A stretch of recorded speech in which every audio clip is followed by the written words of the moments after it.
Assalamualaikum warahmatullahi wabarakatuh. Perkenalkan, saya Emreno Wahyudi dengan nomor induk mahasiswa 210304029 dari kelas 4 MGT1 reguler B. Berikut ini saya akan menampilkan video tentang tugas UTS mata kuliah Manajemen Teknologi Informasi dengan dosen Bapak Iqbal Ahmad. Materi yang pertama tentang profil Prodi Manajemen Universitas Muhammadiyah Riau.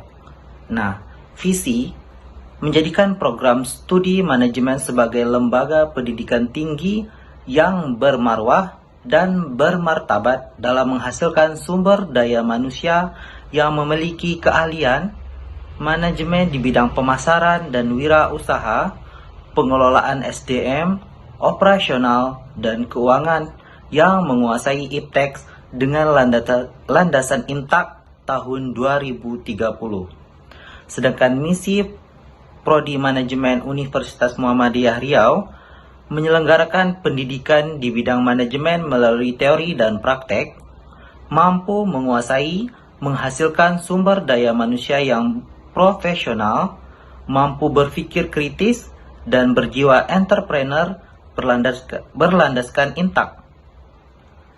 Menyelenggarakan kegiatan penelitian dan pengembangan dalam bidang manajemen bagi dosen dan mahasiswa untuk mengembangkan IPTEX sehingga memberikan kontribusi kepada masyarakat dan kemajuan ilmu pengetahuan.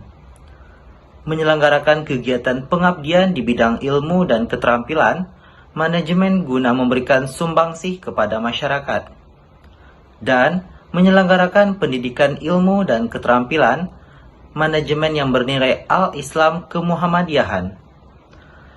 Dan tujuan dari Prodi Manajemen Universitas Muhammadiyah Riau menghasilkan sarjana ekonomi yang memiliki kemampuan dalam bidang pengetahuan, sikap, dan keterampilan dan komunikasi yang mampu melakukan pekerjaan yang berhubungan dengan bisnis dan organisasi yang sesuai kebutuhan.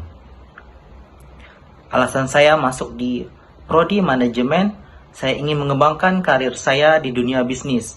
Tentunya apabila selesai dari Fakultas Ekonomi dan Bisnis Prodi Manajemen, untuk kedepannya saya ingin menjadi seorang pembisnis yang sukses. Terima kasih. Baik, untuk materi kedua tentang pengertian teknologi informasi dan perlunya teknologi informasi. Nah, teknologi informasi atau IT atau dalam bahasa Inggris dikenal dengan istilah Information Technology atau IT, adalah teknologi yang membantu manusia dalam membuat, mengubah, menyimpan, mengomunikasikan, dan menyebarkan informasi. Tujuan dari teknologi informasi yaitu untuk memecahkan suatu masalah, membuka kreativitas, meningkatkan efektivitas dan efisiensi dalam aktivitas manusia. Dan manfaat teknologi informasi dalam kehidupan sehari-hari, tentunya teknologi sangat penting.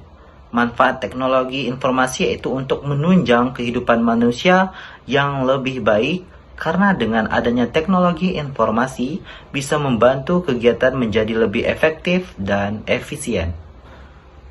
Baik, untuk materi ketiga tentang perangkat keras, hardware, dan perangkat lunak, software. Nah, perangkat keras adalah perangkat komputer yang memiliki wujud fisik yang nyata, dapat disentuh atau dipindahkan.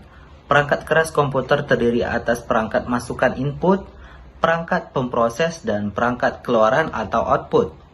Contoh perangkat keras masukan input seperti keyboard, scanner, dan kamera digital mengirimkan data ke dalam komputer.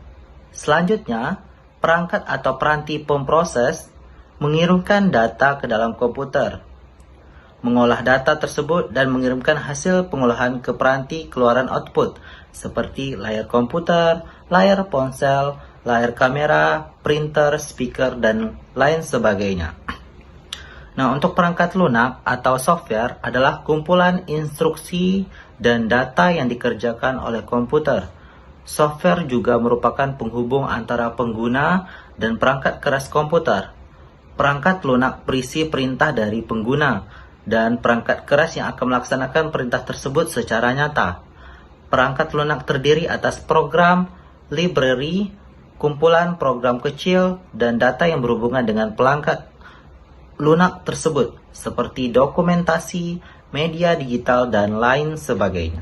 Baik, untuk materi yang keempat, yaitu tentang sistem pengambilan keputusan di level manajemen dan sistem penunjang keputusan. Nah, sistem pengambilan keputusan atau SPK atau Decision Support System adalah sebuah sistem yang memberikan pertimbangan kepada bagian manajer sampai ke direktur atau pemilik saham dalam perusahaan untuk memutuskan sebuah kebijakan tertentu dalam perusahaan. Dapat juga diartikan sebuah sistem yang mendukung kerja seorang manajer maupun sekelompok manajer dalam memecahkan masalah semi terstruktur dengan cara memberikan informasi ataupun usulan menuju pada keputusan tertentu. Nah, tahap-tahap dalam proses pengambilan keputusan adalah tahap yang pertama, tahap pemahaman atau intelligence phase. Nah, tahap yang kedua, tahap perancangan atau design phase. Tahap yang ketiga yaitu tahap pemilihan, choice phase. Tahap yang keempat yaitu tahap implementasi atau implementation phase.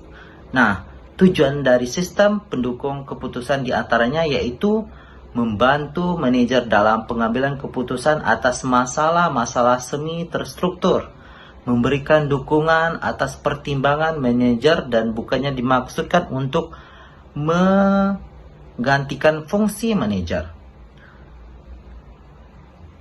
Dan tujuan yang ketiga itu meningkatkan efektivitas keputusan yang diambil manajer lebih dari perbaikan efisiensinya, kecepatan komputasi, peningkatan produktivitas, dukungan kualitas, mengatasi keterbatasan kognitif dalam pemrosesan dan penyimpanan. Baik, untuk materi yang terakhir tentang pengertian data, informasi, dan pengetahuan, serta pengorganisasi data dan informasi. Nah, pengertian data adalah fakta-fakta mentah atau deskripsi dasar dari hal, event, aktivitas, dan transaksi yang ditangkap, direkam, disimpan, diklasifikasikan, tetapi tidak diorganisasikan untuk tujuan spesifik tertentu. Contoh data antara lain terdiri dari saldo bank atau jumlah jam pekerja yang bekerja dalam periode pembayaran. Nah, pengertian dari informasi adalah sekumpulan fakta, data yang diorganisir dengan cara tertentu, sehingga mereka mempunyai arti bagi si penerima. Sebagai contoh, bila kita memasukkan nama-nama murid dengan nilai-nilai rata-rata, nama-nama konsumen dengan saldo bank, jumlah gaji dengan jumlah yang bekerja, kita akan mendapatkan informasi yang berguna. Dengan kata lain, informasi datang dari data yang akan diproses. Nah, pengertian dari pengetahuan yaitu sesuatu yang digunakan manusia untuk memahami dunia yang dapat diubah berdasarkan informasi yang diterima. Pengetahuan dari informasi yang sudah diorganisasikan dan diproses untuk memperoleh pemahaman, pengalaman, pembelajaran yang terakumulasi sehingga dapat diaplikasikan dalam masalah atau proses bisnis tertentu. Pengorganisasi data dan informasi. Yang pertama itu dasar pengaturan dan akses data. Hierarki data. Sistem komputer mengorganisasikan data ke dalam suatu hierarki yang diambil dimulai dengan bits dan kemudian bytes, file, record, files, dan database. Bits merupakan unit terkecil dari data yang diproses oleh komputer, dan satu kumpulan bit yang terdiri dari 8 bits adalah bytes yang mempresentasikan karakter tunggal, bisa berupa huruf, angka, atau simbol. File merupakan penggabungan beberapa karakter secara logik menjadi sebuah kata gabungan atau rangkaian kata. Contoh, nama siswa, tanggal daftar, alamat. Record adalah gabungan dari beberapa file secara logik. Contohnya adalah nama siswa, mata kuliah yang diambil, dan lain-lain.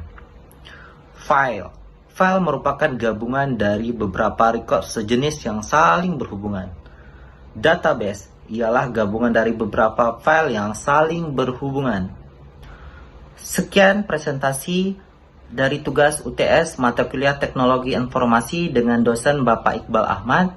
Apabila ada kesalahan saya mohon maaf. Saya akhiri dengan Assalamualaikum warahmatullahi wabarakatuh.